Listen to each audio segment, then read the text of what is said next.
Hello everyone, welcome to Definite Success Pathshala. मैं आपकी Hindi educator Rupali Verma. तो हम सभी आजकल पढ़ाई में लगे हैं, लेकिन पढ़ाई का स्ट्रेस नहीं लेना है, पढ़ाई पढ़ाई पढ़ाई पढ़ाई नहीं करना है, थोड़ा सा ब्रेक भी लेना है। ठीक है। तो बहुत सारे बच्चे तो ऐसे हैं कि जो हमेशा ब्रेक पे ही रहते हैं और उसके बाद ब्रेक लेते हैं तब बीच में पढ़ते हैं, और कुछ ऐसे होते हैं जो पढ़ाई से ब्रेक लेते ही नहीं है, लगातार पढ़ते रहते हैं। तो ये दोनों स्थितियां बहुत ही गंभीर हैं। अति किसी की भी बुरी होती है। हमने कहा ना, अति किसी की बुरी होती है। आप बहुत ज्यादा पढ़ो तो भी बुरा है, बहुत ज्यादा खेलो तो बुरा है। अपने जीवन में हर एक चीज का बैलेंस बनाकर चलना हमें इस एज में सीखना पड़ता है।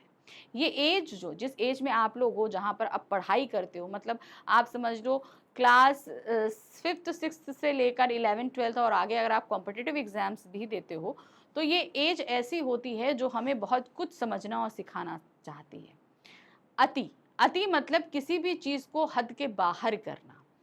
आज के समय में आपके लिए पढ़ाई, खेलकूद, मोबाइल, टीवी, दोस्तों के साथ, ये सारी चीजों को बैलेंस बनाइए। हर चीज के लिए समान वक्त दीजिए।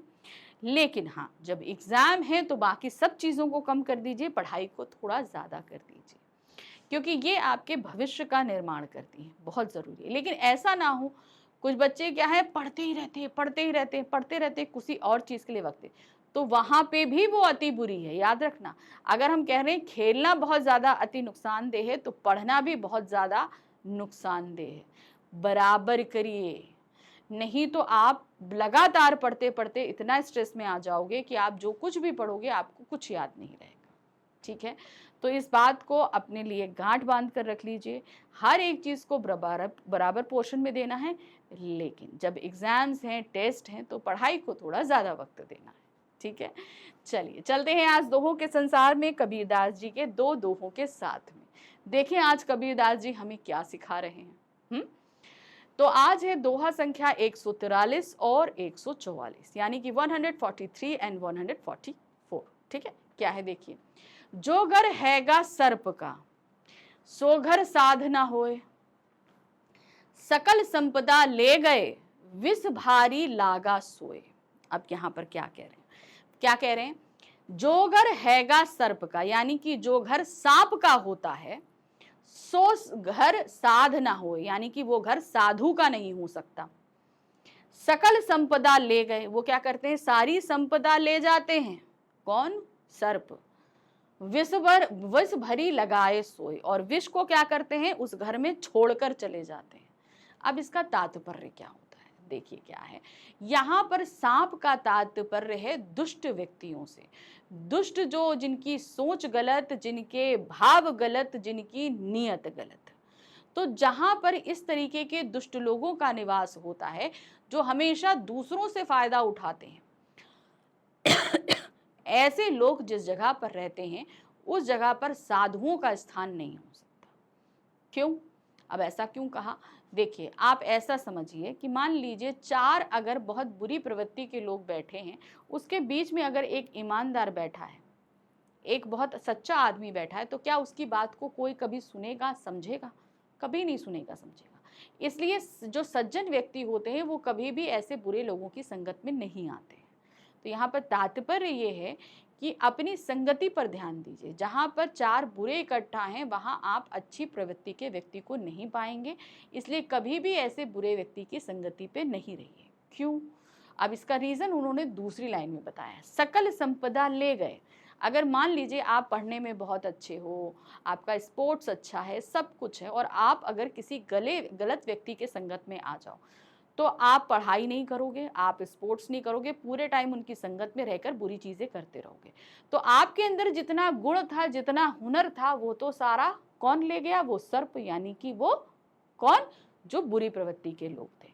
और तुमको क्या छोड़ जाएंगे? बुरी आदतों के साथ। जुआ खेलो, शराब पियो, सिगरेट पियो, ये सारी बुरी आदतें डाल देंगे, है ना। यानी कि तुम्हारे अंदर वो विष को चिपका जाएंगे, गलत आदतें तुमसे चिपका कर चले जाएंगे। तो इसीलिए जहां पर भी सर्प जैसे लोग, यानी कि बुरी प्रवृत्ति के लोग हैं, वहां पर कभी भी अच्छी प्रवृत्ति के लोगों को नहीं जाना चाहिए।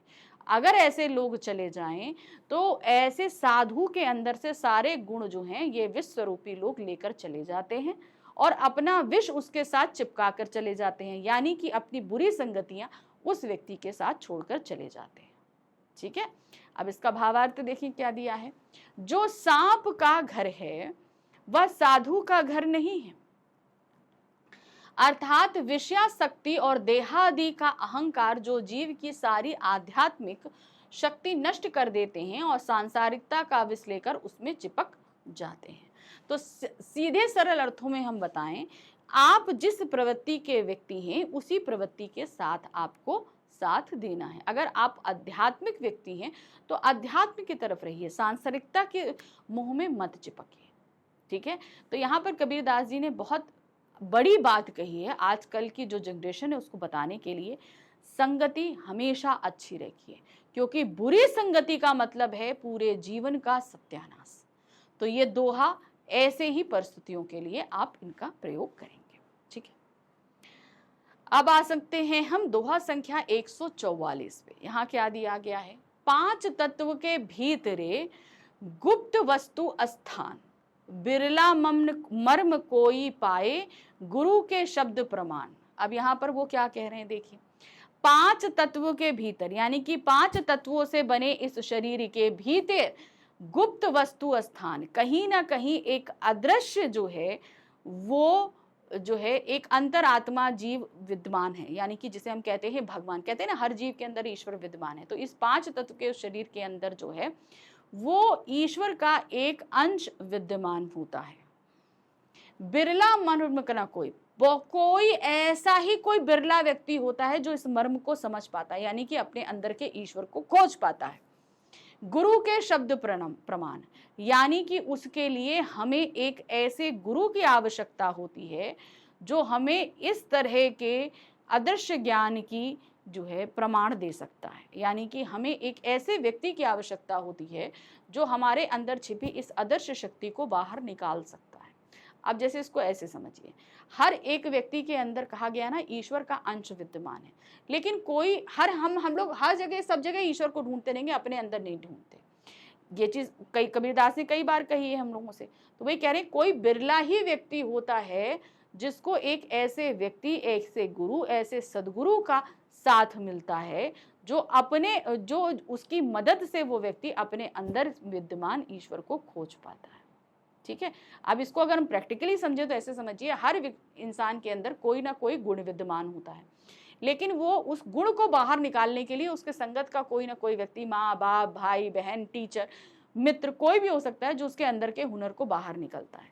तो ऐसे बहुत ही कम लोग मिल पाते हैं कि हमारे हुनर को या हमारे अंदर के व्याप्त ईश्वर को वो बाहर निकाले, यानी कि हम उस मर्म को समझ पाएं कि हमारी क्वालिटी क्या है। ऐसे बहुत ही कम लोग हो पाते हैं। भावार्थ है, 5 तत्वों से बने इस शरीर के भीतर स्थान में एक अदृश्य ज्ञान स्वरूप चेतन जीव निवास करता है, यानी कि जिसको बहुत ज्ञान है, बहुत कुछ है, मगर हम लोग सांसारिकता के बोझ के तले उसकी नीचे दबा देते हैं। परंतु सदगुरु के निर्णय वचनों के प्रमाणों से कोई विरला उसका भेद ठीक से जान सकता है, यानी कि जब हमें सही गुरु, सच्चा गुरु प्राप्त होता है तब कहीं जाकर हम उसका ज्ञान प्राप्त कर पाते हैं। ठीक है, तो ये थे आज के 2 दोहे। सीखी हमने फिर से 2 बातें। आपके अंदर बहुत सारे हुनर हैं, उन्हें समझिए, उन्हें निखारिए। ठीक है, चलिए मिलते हैं आगे और फिर से देखेंगे कुछ दोहे और बहुत ज्ञान भरी बातों। Thank you for watching, bye bye.